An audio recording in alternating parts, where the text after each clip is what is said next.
রাহিম বিসমিল্লাহির রহমানির রহিম। আমি সৈয়দ নুরুল হাফিজ। আমি তোমাদের সামনে আজকে নবম দশম শ্রেণীর ম্যাথের ক্লাস নিয়ে আসছি।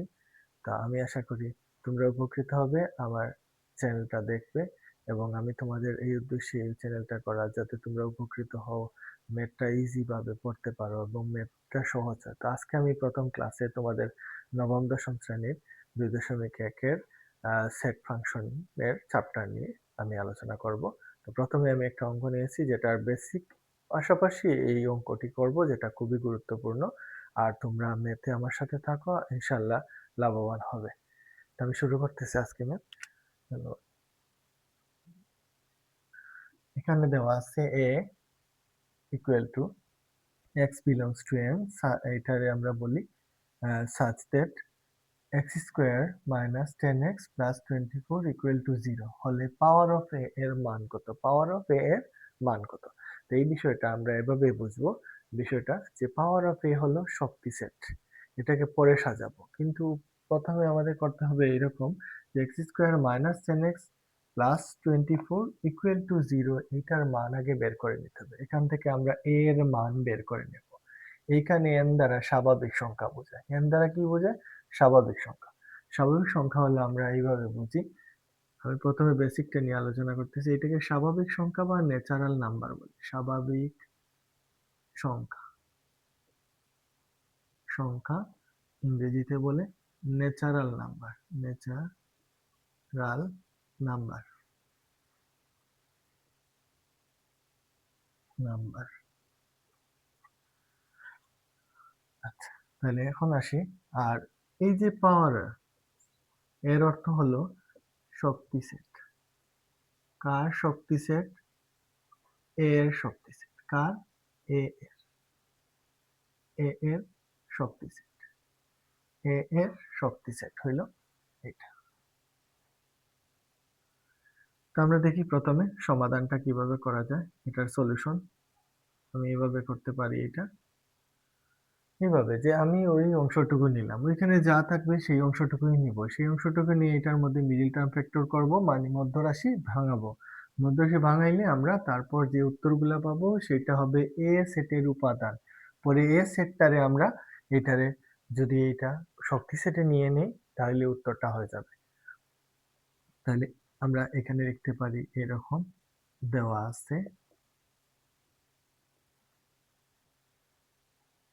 a equal to x belongs to n such that x square 10x plus 24 equal to 0।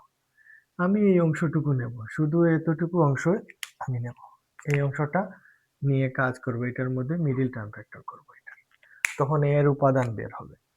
এভাবে করব x square minus 10x plus 24 equal to 0, equal to 0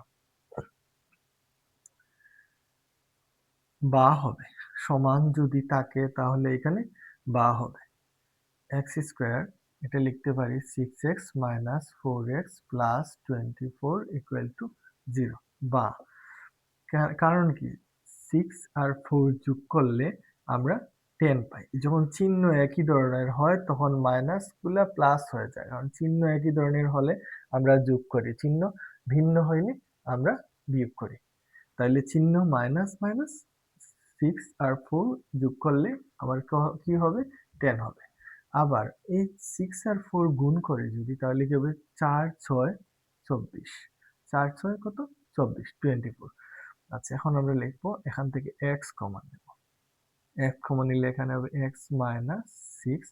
এখান থেকে 4 যখন কমন নেব তখন প্লাস এ মাইনাস, এখানে মাইনাস হবে। 4 কমন নিলে, কমন নেওয়া অর্থ হলো ভাগ দেওয়া।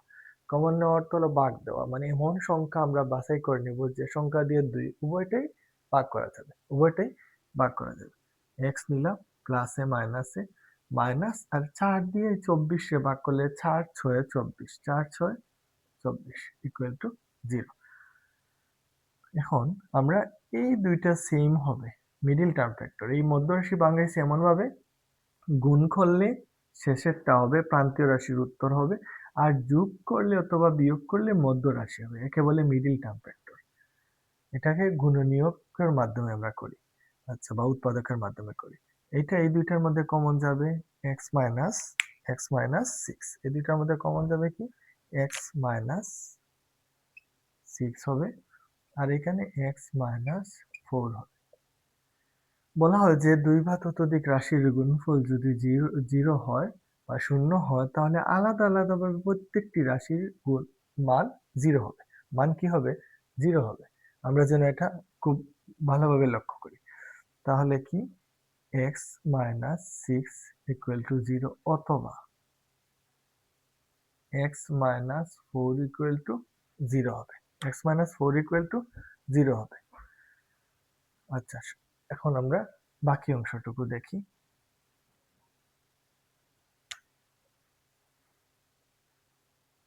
এখানে অতএব আমরা লিখতে পারি x সমান 6, অথবা লিখতে পারি x সমান 4। x সমান 4, কারণ এই -6 বিপরীত দিকে গেলে প্লাস হয়। আমরা এরকম বলি সাইড চেঞ্জ চিহ্ন চেঞ্জ, সাইড চেঞ্জ চিহ্ন চেঞ্জ। তো এটা মাইনাস ছিল, বিপরীত দিকে গেলে কি হয়? প্লাস হয়ে যায়। এই জন্য 6টা বিপরীত দিকে, x এর মান 6 পেয়ে গেলাম আমরা। x-4 এটা বিপরীত দিকে গেলে প্লাস হয়ে যাবে। এটার মান কি পেলাম? প্লাস হয়ে গেল। সুতরাং x এর মান 4। এখন আমরা লিখতে পারি a সমান লিখতে পারি কি হবে?